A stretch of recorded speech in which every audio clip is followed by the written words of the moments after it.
नमस्कार। दूरदर्शन केंद्र में आप सभी का हार्दिक स्वागत है। आज हम संप्रति कार्यक्रम में बातचीत करेंगे कला और विलुप्त होने की कगार पर पहुंची कलाएं के बारे में। हमारे साथ भेंटवार्ता में मास्टर सागर मौजूद हैं। मास्टर सागर निफ्ट शिलोंग से पास आउट हैं।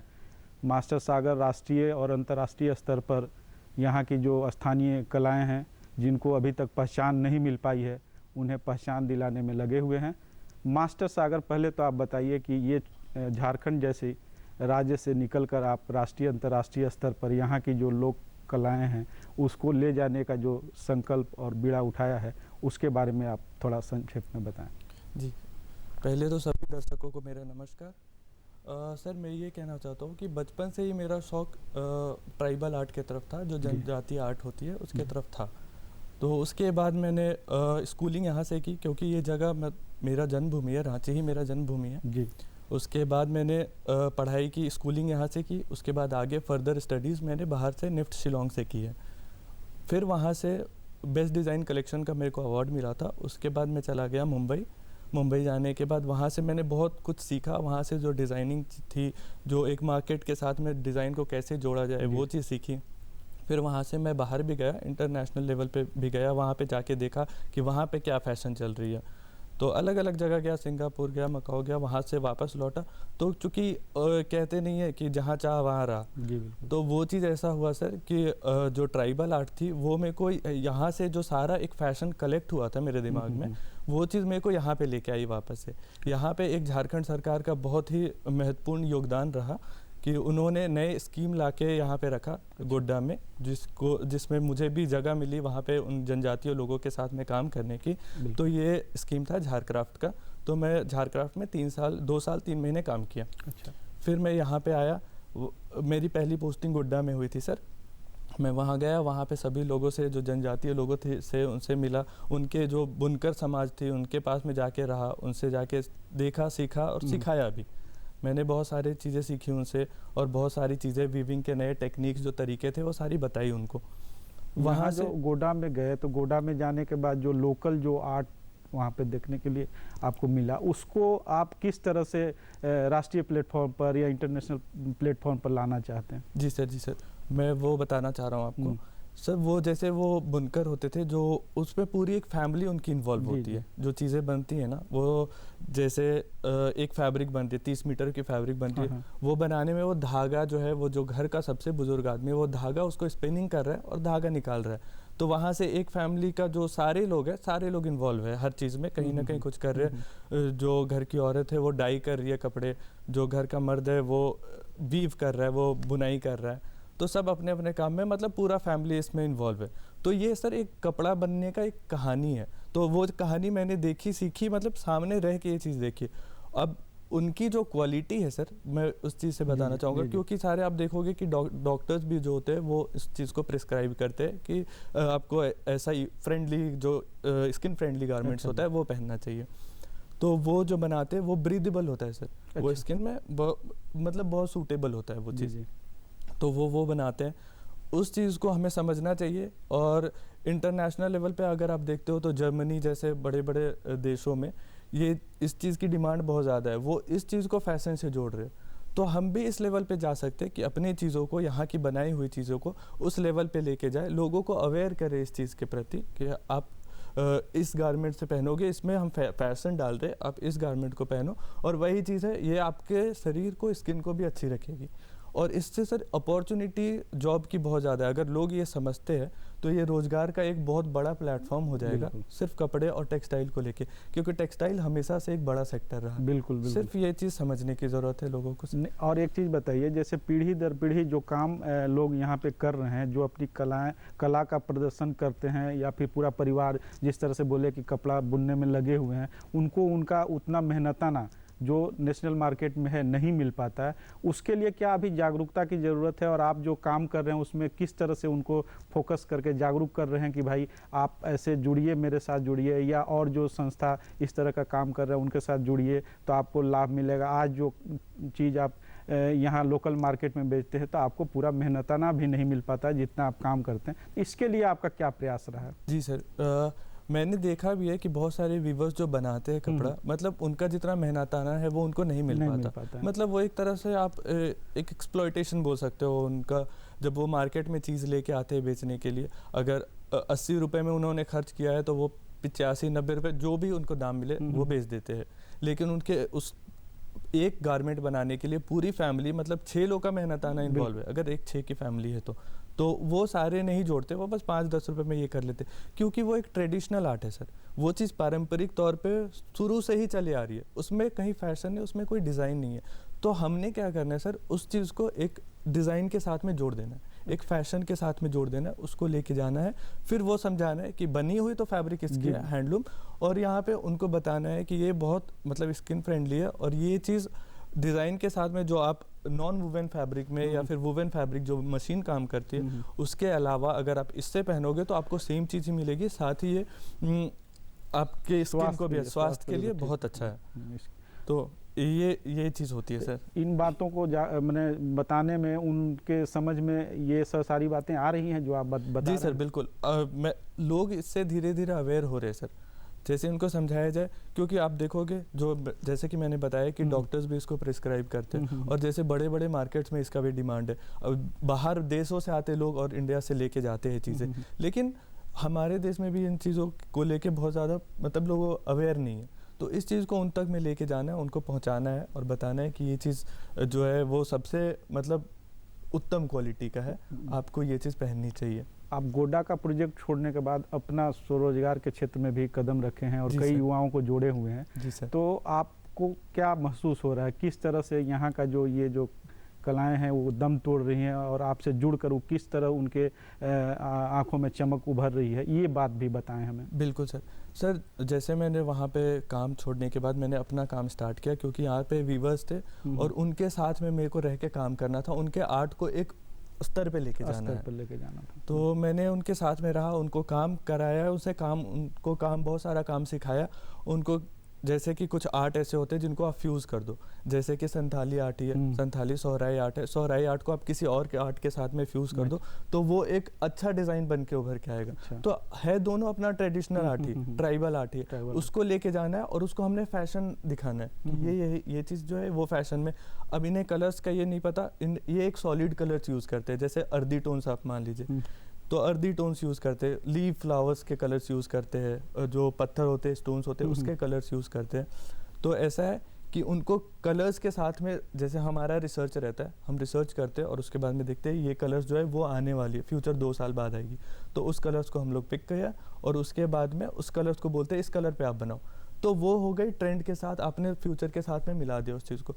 डिज़ाइंस हमारी है, चीज़ें हमारी है, बस वो जो ट्राइबल है वो हमने एक ट्रेडिशनल आर्ट के थ्रू उठाया और उनको रोजगार दिलाया कि आप ये चीज़ बनाओ। उनके ऑर्डर्स आएंगे, अब वो चीज़ और भी बड़ी बनेगी, और भी ज़्यादा प्रोडक्शन होगी उसकी, और वो लोगों तक में पहुंचेगी, और वो फैब्रिक भी स्किन फ्रेंडली होने के कारण लोग इस चीज़ को खरीदते हैं। अभी आपका जो व्यवसाय है ये जो इस क्षेत्र में है उसमें कितने लोगों को जोड़े हुए हैं आप? सर अभी 50-60 लोग हैं, लेकिन और भी बढ़ रहे हैं धीरे धीरे, और भी जुड़ रहे हैं लोग इस चीज़ से, क्योंकि उनको बेनिफिट है इन चीज़ों से, बेनिफिट मिल रही है। पहले वो कितना कमाते थे और अब आपसे जुड़कर? सर मैं आपको ये बात बताना चाहूँगा कि कोविड, पोस्ट कोविड, बिल्कुल पहले जब कोविड से पहले वाला था सीन, तो उस समय लोग चले गए थे बाहर, पलायन करके थे, लेकिन पोस्ट कोविड के बाद जब लोग वापस से आए, प्रवासी जितने थे वो वापस से आए, अब उनको काम करना है अपने जगह पे ही, और ये उनके लिए भी अपॉर्चुनिटी है कि अपने राज्य को, अपनी मिट्टी को आगे बढ़ाने का उनके लिए भी अपॉर्चुनिटी है, हमारे लिए भी अपॉर्चुनिटी है कि हम उनके साथ मिलके और ये चीज़ रह के उनको काम दें, उनसे काम करवाए, और उनको डिज़ाइन तक जो चीज़ आगे आने वाली है, जो हमारे रिसर्च है उनके काम है, क्योंकि वो इस काम में बहुत मतलब परिपूर्ण है। तो जो उनको आती है हम उनको काम दे देते हैं और फिर वो चीज़ बनाते हैं और फिर हम उस चीज़ को आगे लेके जाते हैं। तो पोस्ट कोविड के बाद में उन लोग जुड़ते चले गए, और जैसे भी चीज़ हो रही है वो और भी ज़्यादा जुड़ रहे हैं लोग हर एक फील्ड से। जैसे हमारा मान के चलिए आपकी एक गारमेंट तैयार होता है, जी। तो स्टिचिंग है, उसमें पेंटिंग होना है, उसमें एम्ब्रॉयडरी कढ़ाई का काम होना है, तो उसमें 3-4 काम है ऐसे जो होने हैं सर। तो ये सारे लोग जो अलग अलग जगह से है, अलग अलग सेक्टर से, अलग अलग सेगमेंट से जुड़े हुए, वो लोग फिर से हमारे साथ में जुड़ रहे हैं, और एक से दूसरे को बात पता चलती है तो वो भी लोग आ जाते हैं सर। अभी आप बता रहे थे जैसे फाइन आर्ट का बात किए, प्रैक्टिस आर्ट में भी आप कुछ कुछ चीज़ बनाए हैं जो मिट्टी की बनी हुई चीज़ें हैं, और उसको राष्ट्रीय स्तर पर उसको आपको बॉलीवुड में कहें कि आप ले जाने की तैयारी में भी हैं, और उसके लिए आपको एक असाइनमेंट भी मिला है, तो उसके बारे में थोड़ा बताएं हमारे। जी सर। सर ऐसा है, टेराकोटा वर्क तो हमारे हाँ। यहाँ पे होते आए हैं शुरू से ही। जैसे जो ट्राइबल आर्ट है, जो ट्रेडिशनल प्रैक्टिस आर्ट होती है, वो चीज़ तो शुरू से ही चले आ रही है हमारे मिट्टी का। मतलब यही खास बात है कि यहाँ पे बहुत सारी आर्ट जो ऐसे छुपे हुए हैं जिनको मतलब कोई जानता नहीं, जिस पे अभी किसी का फोकस नहीं है सर। तो उन आर्ट को जैसे मैंने देखा तो वहाँ से मैंने वो चीज़ निकाली कि हाँ ये इनका ये बनाया हुआ चीज़ ठीक है। और फिल्म इंडस्ट्री में इसके डिमांड है सर। हालांकि अगर एक मूवी बनती है तो उसमें कुछ ही जो गारमेंट्स होते हैं या फिर एक्सेसरीज होती है वो कुछ टाइम के लिए यूज़ होती है, उसके बाद दोबारा उसकी यूज़ नहीं होनी होती। तो जो एक कम बजट में हमने जैसा सोचा है सर कि वो कम बजट में हम वैसा टेराकोटा के मटेरियल और वैसा आइटम जैसा उन्होंने बनाना है वैसा ही हमने भी एग्जैक्टली वैसे ही बना देना है। और वो टेराकोटा की रहेगी, वन टाइम यूज़ की चीज़ रहेगी, फिर उनको वो चीज़ लेके उनको देना है और कम भाव में, कम रेट में, ताकि जो जिनका रोज़गार है ये चीज़ वो हमेशा से कंटिन्यूअसली चलता रहे और उनका जो रुचि है बनाने के प्रति वो बना रहे।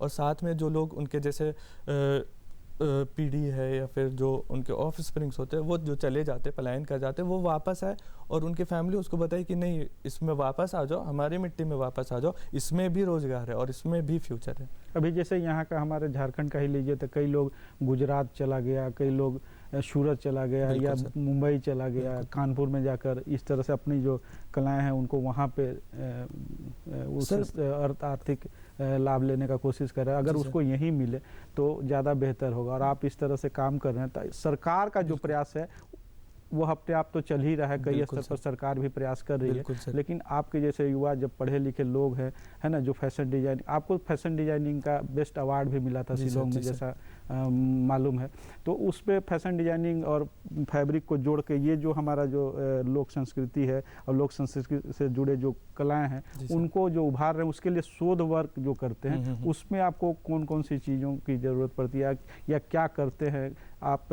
आदिवासी क्षेत्र में भ्रमण करते हैं, वहाँ उन लोगों के साथ बिताना, कुछ समय भी एक्सपेंड करना पड़ता है, तो वो सब थोड़ा सा हम लोग को बताइए कि उसको किस तरह से उसको जागरूक करते हैं कि ताकि उनको पता चले कि ये जो मेरा ट्रेडिशन है ये बहुत काम का है और इससे हमको रोजगार मिलेगा और इससे हम पैसा भी कमाएंगे। इस तरह का उनमें जो सोच, एक प्रवृत्ति डेवलप करने की जो बात है वो आप कैसे करते हैं? जी सर, मैं इस बारे में भी बात करना चाहूँगा सर। बिल्कुल जैसा आपने कहा कि लोग यहाँ से पलायन करके चले जाते हैं, किसी दूसरे स्टेट में जाके काम करते हैं, तो सिर्फ प्रॉब्लम यहाँ पे नहीं होती सर। प्रॉब्लम वो चीज़ है कि वो जिस समाज से है, जैसे वो बुनकर समाज से वो बुनाई का काम करते हैं, उनको बुनाई में अच्छा हाथ बैठा हुआ है, लेकिन वो वहाँ जाके कुछ और काम ढूंढ रहे होते और वो कुछ और काम कर रहे होते। तो मैं चाहता हूँ कि आप जिस इससे हो, बैकग्राउंड से हो, जिस समाज से हो, उस चीज़ में आप मतलब आपका हाथ पूरा बहुत अच्छे से महीन बैठा हुआ है, आप वहाँ पे आओ और उसी चीज़ पे काम करो। तो मेरा प्रयास ये है कि आप जाके किसी और चीज़ पे, वहाँ पे जैसे कुछ सामान ढोने का ये सब चीज़ ये भी काम हो रहा है, यहाँ पे कोई स्टिचिंग में घुस जा रहा है। अच्छा, अपने जो कलाकार हैं जो अपनी कलाएं हैं वही छोड़ के दूसरा काम अपना रहे, तो उनको उसके प्रति जागरूकता बहुत जरूरी है। जागरूकता ज़रूरी है, उनको ये भी बताना ज़रूरी है कि सर कि आप जो चीज़ छोड़ के गए हो उसमें भी पैसा है, आप उसमें भी अपने मतलब फैमिली का पोषण कर सकते हो। तो इसके लिए आगे निकट भविष्य में आपके पास कोई योजना है क्या कि जो झारखंड के लोग हैं सर, है ना, जो यहाँ की जो सांस्कृतिक जो विरासत है उसको बचाने के लिए, उससे जो कलाएं जो अभी तक पीढ़ी दर पीढ़ी हमारे बीच अभी बरकरार है, उसको इस तरह से नए फैब्रिक से या नए जो अपडेट मतलब वर्जन से जोड़कर और उसको आगे बढ़ाने के लिए, तो क्या सोचे हैं, क्या प्लान है आपके? सर बिल्कुल, इसके लिए मेरे पास प्लान है। ऐसा है सर कि जैसे एक छोटा सा क्या है ना कि ये एक जोग्राफिकल पैरामीटर्स है सर, ये जो चीज़ है। जैसे आप देखोगे आसाम टी, वो आसाम के नाम से फेमस है, दार्जिलिंग टी दार्जिलिंग के नाम से फेमस है, बनारसी सिल्क, बनारसी साड़ी बनारस के, तो ये एक जोग्राफिकल इंडिकेशन दिखाता है। वैसे ही करना है अपने झारखंड को। झारखंड के जैसे हमारा संथाली आर्ट है, आर्ट भी है सर, वहाँ पे ये भी होती है, बुनाई का भी काम होता है, बुनकर समाज भी है, उनका बहुत बड़ा मतलब वो हब है, लेकिन वहाँ से चीज़ें बाहर निकल के नहीं आ रही। तो उसको हब बनाए और उसको इंटरनेशनली कनेक्ट करे, जोड़े। ये मेरा प्लान है कि जो बाहर से जितने भी सारे बायर्स है, जो यूरोपियन कंट्री से आते हैं, कहीं से भी अलग अलग जो देशों से आ रहे, वो आके यहाँ से ले, तो झारखंड से ले, तो झारखंड मतलब फिर इस चीज़ को लेके चमकेगा, उभरेगा सर, मतलब टेक्सटाइल फील्ड में ऊपर उठेगा। और यहाँ पे जितने भी सारे जो प्रवासी बाहर गए वो आएंगे और वो इस चीज़ में लग जाए, तो हम एक बहुत ऊंचे स्तर तक जा सकते हैं। जैसे सोहराई पेंटिंग है जो पहले दीवार पर ही होता था, जो आदिवासी के जैसे गांव में हम लोग जाते थे, देखते थे कि दीवार पर पेंटिंग है, उस पेंटिंग को आप फैब्रिक पे लेकर आए। इस तरह से कई ऐसी हमारे यहाँ जो पेंटिंग है उसको अगर उतारिएगा, उसको ले जाइएगा, बताइएगा, तो इसका रिजल्ट बढ़िया मिलेगा। बिल्कुल सर। क्या है सर कि पहले जब मैं मतलब छोटा था उस समय देखा था मैंने कि जब घर वर बनी होती थी, जैसे मैंने बताया कि मतलब मेरे जो कुछ दोस्त होते थे वो ट्राइबल लोग से बिलोंग करते थे बचपन में, तो मैं जब उनके घर जाता था तो बाहर में देखता था कि दीवार पे मतलब सोहराई आर्ट बनी हुई है। सर वो एक ट्रेडिशनल, वो एक फोक आर्ट है। वो आर्ट है ना, वो बनाया हुआ है जैसे एक जैसे मिट्टी है, मिट्टी के कलर से वुडन अर्दी सेट से बनाया हुआ है। और इनके जो थीम्स होते थे, जो मोटिव, जो टुकड़ी होती थी सर, वो भी बहुत मतलब रियलिस्टिक है, बहुत रियलिस्टिक, जैसे लीव्स हो गए, पत्ते हो गए, चिड़िया बनाया अलग, तो ये सारे इनके मोटिव्स होते हैं। तो ये एक फोक आर्ट है सर, जो फोक आर्ट जो मतलब चलते ही जाएगी और उन्होंने बनाना ही है। जब भी वो झोपड़ी बनाएंगे वो ये चीज़ बनाएंगे ही, किसी ओकेजन के समय आप कह सकते हैं उस टाइम पे बनाएंगे। लेकिन उस चीज़ को फैब्रिक पे लेके आना सर, वो एक आर्ट हो जाती है। फिर उसमें ना आप चेंज कर सकते हो, उसमें कलर चेंज कर सकते हो, उसमें डिज़ाइन चेंज कर सकते हो, आप किसी के साथ मैच कर सकते हो। तो ऐसा है कि अगर कोई देखता है वो चीज़ को, तो वो देखने के बाद उसको लगेगा कि नहीं, ये पेंटिंग मैंने कहीं एक घर पे देखी हुई थी, इसको मुझे पहनना चाहिए। और वो खुद भी पहनेगा, वो किसी अपने के साथ में बताएगा भी। तो इस तरह सर आर्ट जो होता है वो रिवाइव होता है, वो कंटिन्यूअसली आगे बढ़ते चला जाता है। तो ये लोगों के बीच में पहुंचेगा, बहुत बड़ा होगा, एक समय ऐसा आएगा जो ये प्रचंड रूप लेगा सर। जैसे आप 2-3 देश भी गए, नेशनल वे में भी आप बहुत देखे हैं, कई शहरों में गए हैं, तो आप जैसे राष्ट्रीय स्तर पर और अंतर्राष्ट्रीय स्तर पर क्या फ़र्क महसूस करें फैब्रिक पे वहाँ की जो लोकल कलाएं हैं उसको वो लोग कैसे उभारता है, और हमारे यहाँ जो लोग हैं जो अभी फैब्रिक डिजाइनिंग में नए क्षेत्र में आ रहे हैं, तो दोनों में क्या सामंजस्य है? सर बिल्कुल, जैसे भारत है ना, हम शुरू से ही सोने की चिड़िया बोलते हैं। जी बिल्कुल सर, सोने की चिड़िया मतलब सिर्फ आर्थिक एक चीज़ को लेके नहीं बात कर सकते सर। उसमें जो कलाएं हैं ना, जो जितने सारे आर्ट, क्योंकि हर जगह आप जाओ तो 100 किलोमीटर के बाद में आर्ट भी चेंज हो जाते हैं, देखोगे। तो जो सारे आर्ट है ना, जो सारे जितने सारे अलग अलग जगह के भी आर्ट है, वो सर रत्न है, उस चिड़िया पे लगा हुआ रत्न है। और उसको हमें जब जितनी बार पूछेंगे ना, वो उतना ही शाइन करेगा। बिल्कुल। तो वो चीज़ है भारत, अपना देश है, मतलब ये आर्ट रत्न से भरा हुआ है। और बाहर जैसे मैं जाके देखा तो वहाँ पे ये चीज़ नहीं है, यहाँ पे वैरायटी नहीं है सर। वहाँ पे मतलब एक चीज़ है, एक कल्चर है, एक कल्चर लोग फॉलो कर रहे हैं। यहाँ पे डिफरेंट कल्चर है, वाइड वैरायटी है। तो यहाँ से जितने आर्ट निकल के जाएंगे और इसको लेके जाया जाए, इसको बार बार पॉलिश किया जाए, तो वहाँ प्रभावित होगा, वहाँ से लोग प्रभावित होंगे, क्योंकि एक बड़ा बाजार मिलेगा। ऐसा रत्न है सर कि ये जितनी बार आप पूछोगे उतना शाइन करेगा, उतना चमकेगा। मतलब जो कंटिन्यूटी है ना, वो हमें दिखाते रहना होगा। हमारे यहाँ का जो प्रैक्टिस आर्ट है, फाइन आर्ट्स है, उसको हम विश्व पटल पर रखें तो उसका ज़्यादा बेहतर रिजल्ट, बिल्कुल बेहतर परिणाम मिलेगा। आप जो कर रहे हैं अपने स्तर से कर रहे हैं, सरकार का जो प्रयास है वो कितना और किस कदर मतलब आगे बढ़ रहा है? राज्य सरकार, केंद्र सरकार इस क्षेत्र में भी काम करिए, कई प्रशिक्षण योजनाएं चला रही है, तो उसमें आपको मदद कभी मिला कि नहीं मिला? जी सर, बिल्कुल मिला है। जो पहला स्कीम वहाँ से आया था, भारत सरकार के था, जो झारखंड सरकार के साथ में मिलके ही हो रहा था, झारक्राफ्ट ही इम्प्लीमेंट करी थी उसको। CHCDS करके स्कीम था सर, वो गोड्डा से स्टार्ट, मेगा क्लस्टर गोड्डा करके था, तो वहाँ पे ही स्टार्ट हुआ था। तो वहाँ से बहुत मदद मिलती है उन बुनकर फैमिली लोगों को, वो सारे जुड़ते हैं इनसे। और वहाँ पे जगह जगह पे बुनकर शेड बना हुआ है, वहाँ पे वो लोग जाते हैं काम, सरकार पूरी मदद करती है उनको वहाँ से ये चीज़ को और आगे बढ़ाने के लिए, टेक्सटाइल इंडस्ट्री में और ज़्यादा ग्रो करने के लिए सरकार का बहुत महत्वपूर्ण योगदान है सर। जब फैशन डिजाइनिंग का जब आप कोर्स कर रहे हैं, तो उसमें ये जो राज्य के जो हमारे जो संस्कृति है, संस्कृति से जुड़ी जो कलाएं हैं और जो बोले पीढ़ी दर पीढ़ी, उसके बारे में वहाँ क्या पढ़ाया जाता है और क्या बताया जाता है कि इसको कैसे आगे ले जाना है, वो थोड़ा सा टेक्निकली बताइए। सर वहाँ पे एक पूरा सब्जेक्ट ही होता है HODF करके, हिस्ट्री ऑफ फैशन। तो अच्छा। History of fashion history of design, fashion, जी सर, वो एकदम पहले जब 7000 साल पहले हाँ। Indus valley Indus civilization, valley, civilization to civilization कैसे फैशन चेंज हो रहा है, हाँ। वो सारी चीज़ों के बारे में बताया अच्छा। जाता है। लेकिन होता है कि एक इंसान का अपना इच्छा कि वो किस ओर जाना चाहता अच्छा, है। बिल्कुल। तो एक वेस्टर्न वेयर हो गया, जैसे वेस्टर्न हाँ। वेयर पहनते, एक एथनिक हो गया, डिफरेंट टाइप, मतलब लोगों के अलग अलग सोच के हिसाब से लोग अपने अपने पहनावे अटायर चेंज करते हैं। तो जैसे कि किसी का ट्राइबल आर्ट के तरफ, जैसे मेरा जैसे फोकस आपका एक तरफ हो tribal गया ट्राइबल आर्ट, ट्रेडिशनल आर्ट हाँ, के तरफ, ट्रेडिशनल आर्ट। तो मेरा झुकाव इस तरफ हो गया, तो मैं इसमें काम करने लग गया। तो वहाँ पे बाकायदा पढ़ाई होती है इन सारी चीज़ों की। नहीं तो उसमें किस तरह से, मतलब इसको, जैसे आप बोले कि हमको ट्रैवल आर्ट पे इंटरेस्ट था और वहाँ पे हम इस चीज़ को लेके आगे बढ़े, तो जो सिलेबस आपका नेशनल फैशन डिजाइनिंग का है उसमें इस चीज़ को मतलब प्लेटफॉर्म देने के लिए क्या तरीका बताया जाता है, कुछ इस तरह का कुछ कि मतलब लोग अट्रैक्ट हो और उसको लाए, ऐसा कुछ है क्या? जी सर, सर ये मतलब फर्दर स्टडी हो गई, ये वहाँ पे पढ़ाई होने के बाद जैसे हमें तो चीज़ें देखनी होती है, जो सारे प्रैक्टिकल है वो तो बाहर निकल के, कॉलेज से बाहर निकल के होता है। तो आपने देखोगे, आप मार्केट के गैप ढूंढोगे कि कहाँ पे इस चीज़ की ज़रूरत है। एक लोग का एक अलग मतलब कैटेगरी होता है सर ये चीज़ का। जैसे आप बताओगे कोई 35 to 40 ईयर्स के लोग जो है वो ऐसा चीज़ पसंद करना चाहेंगे, या फिर तो हमारे क्या है ना कि हमारे एक टारगेट मार्केट है, उसके बीच में डालना है वो चीज़ों को। मैंने पहले लक्ष्य निर्धारित करना है और लक्ष्य निर्धारित करके उस टारगेट के को ध्यान में रखते हुए और फिर उस ट्रेडिशन को लाकर उसको मतलब नेशनली और फिर इंटरनेशनली उसको जोड़ना है। जी सर, क्योंकि मैंने जैसे आपसे कहा ना कि हर लोगों का इसमें अपना अपना चॉइस होता है। बस ये चीज़ है ना कि हमें अपने चीज़ों को, जैसे कि ट्राइबल आर्ट, ट्रेडिशनल आर्ट है, उसको अवेयर करना है लोगों के लिए। बिल्कुल, कि लोगों को समझाना है कि ये चीज़ जो है वो हो सकता है कि वो अपना जो थॉट प्रोसेस है वो चेंज करे, जैसे अब जो आप ट्राइबल की तरफ झुकाव हो उनका भी।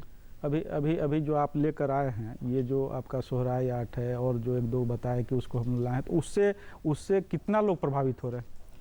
सर उससे लोग प्रभावित हो रहे हैं अभी, मतलब लोग अवेयर हो रहे हैं इस चीज़ों को। ये कब लाए थे आप, ये कब की बात है सर? जब मैं झारक्राफ्ट में आया था, शुरू में ही लाए थे। शुरू में। अभी कुछ नया प्लान और किए हैं इस तरह के क्या? हाँ सर, इस चीज़ को लेके मुझे और इंटरनेशनली, मतलब अंतर्राष्ट्रीय लेवल तक लेके जाना है इस चीज़ों को। तो मैं उसके लिए मार्केटिंग ढूंढ रहा हूँ। अच्छा, कि वहाँ से जैसे अगर मार्केटिंग अगर इतनी की मुझे मिल जाती है तो ये डायरेक्ट फ़ायदा होता है मेरे बुनकर लोग को। अच्छा, सीधा तो उनसे फैब्रिक्स लेना है, और जो पेंटर्स है, जो ट्रेडिशनल आर्टिजन्स होते हैं, उनसे चीज़ें बनवानी है। स्टिचिंग जो वहाँ पे ही रह के जो बाहर चले जा रहे हैं उनको भी सही रेट मिले वहाँ पे रह के। तो आप अपने जगह पे रहो, हम सारे चीज़ आपको, सारा यूनिट एक स्टेबल करके देंगे, आप वहाँ पे बनाओ। और क्योंकि पूरा फैमिली जो है जो बाहर जा रहे हैं वो सारे अपने जगह पे ही आके रुके और वहाँ से ही रह के काम करें। तो ये सारे सर मेरे ऐसे बातचीत में हम लोग को, जैसे आप बता रहे थे कि हमको नेशनल वे में भी कुछ मिला है असाइनमेंट और इंटरनेशनल स्तर पर भी हम अपनी बात को रखने जा रहे हैं ताकि हमारी जो कला है उसको असली पहचान मिल सके और यहाँ के जो बुनकर हैं, यहाँ के जो शिल्पकार हैं, उसको उसका सही मेहनताना मिल सके। जी सर, ये इसके लिए आप रिसर्च कर रहे हैं। तो अभी कहाँ से प्रोग्राम आपका फिक्स हुआ है? सर अभी मतलब मैं फिल्म इंडस्ट्री की तरफ आगे रुख कर रहा हूँ कि वहाँ से मिलेगी तो इनको डायरेक्ट फ़ायदा होगा। हालांकि सर उनका वहाँ किन चीज़ों को रखिएगा सर? जैसे कॉस्ट्यूम डिज़ाइनिंग होगा, तो कॉस्ट्यूम डिज़ाइनिंग। जी सर। अच्छा, ठीक तो कॉस्ट्यूम डिज़ाइनिंग में ऐसा हो गया कि अगर उनका एक प्रोजेक्ट, बड़ा प्रोजेक्ट है, उसमें से उनको एक अच्छा अमाउंट कॉस्ट्यूम डिज़ाइनिंग को देना है, तो कॉस्ट्यूम डिज़ाइनिंग का वो अमाउंट अगर कुछ हिस्सा उसका अपने बुनकर को मिलता है और हैंडलूम फैब्रिक की तरफ जाता है, और यहाँ के जो संथाल के लोग हैं, जो संथाली डिस्ट्रिक्ट है वहाँ के लोग हैं, जो वहाँ के बुनकर हैं, उनको इसका डायरेक्ट फ़ायदा होता है। तो मैं ज़रूर चाहूँगा कि उसमें से कुछ प्रतिशत, जैसे अगर 100% एक कॉस्ट्यूम डिज़ाइनर को इस चीज़ के लिए मिल रहा है पूरा एक गारमेंट तैयार करने के लिए, तो उसका 20% जो है वो हैंडलूम्स के फैब्रिक खरीदे और वो फैब्रिक वो यूज़ करे, ताकि अगर मान एक ऐसे ही मान के चलते हैं कि अगर 1 करोड़ का प्रोजेक्ट है तो 20 लाख का फ़ायदा उनको हो मिले। इस तरह आप दिमाग में बैठाए हुए हैं और यहाँ के लोगों को फ़ायदा मिले, ये सोच रहे हैं। जी सर। अच्छा, एक चीज़ और बताइए, आपके जैसे कई उत्साही लोग हैं, कई ऐसे यहाँ की मिट्टी के जो सपूत हैं, वो चाहते हैं कि झारखंड की हमारी जो लोक संस्कृति है, यहाँ की जो कलाएँ हैं, उसको एक नई पहचान मिले और जो आज तक विलुप्त होने की कगार पर पहुंच गई है उसको हम लोग राष्ट्रीय फलक पर ले जाए, इसके लिए काम करें। तो ऐसे जो उत्साही लोग हैं उनके लिए आपके पास क्या संदेश है? सर मेरा यही कहना रहेगा उनसे कि वो डटे रहे इस चीज़ को लेके, आगे बढ़ते रहे। थोड़ा सा जैसे अभी मैंने कहा कि भारत सोने की चिड़िया है और रत्न सारे हमारे आर्ट एंड कल्चर है, तो पॉलिशिंग मारने का काम हमारा ही है। मैं शॉर्ट में बोलना चाहूँगा कि जो आप कर रहे हो वो उसको पॉलिशिंग कर रहे हो, वो उसको रिवाइव कर रहे हो। वो जितना आप और इसमें डीपली काम करोगे, जितने अच्छे से रिसर्च करोगे, उतना ही हमारी जो राज्य है, हमारा देश है, उतना ही चमकेगा और बाहर से जितने सारे यहाँ की कलाएं को एक मतलब नया मतलब मंजिल मिलेगा और पहचान मिलेगा। और जो भी बाहर के लोग रहेंगे सर, वो यहाँ पे आएंगे वो चमकता हुआ चीज़ देख के। बिल्कुल सही बात बोल रहे हैं। तो ये कुल मिलाकर हम कह सकते हैं कि कोरोना काल में जो हम लोग खोए हैं उसको पाने के लिए लगातार प्रयास हो रहा है और हमारे झारखंड के कई सपूत जो है मिट्टी के जो रंग है उसको राष्ट्रीय फलक पर ले जाने के लिए और राष्ट्रीय फलक से जोड़ने के लिए अपना काम कर रहे हैं। तो हम देख रहे हैं कि कलाकार और कलाएं एक साथ मिलकर किस तरह से रोजगारोन्मुखी रूप अख्तियार कर रही है। धन्यवाद।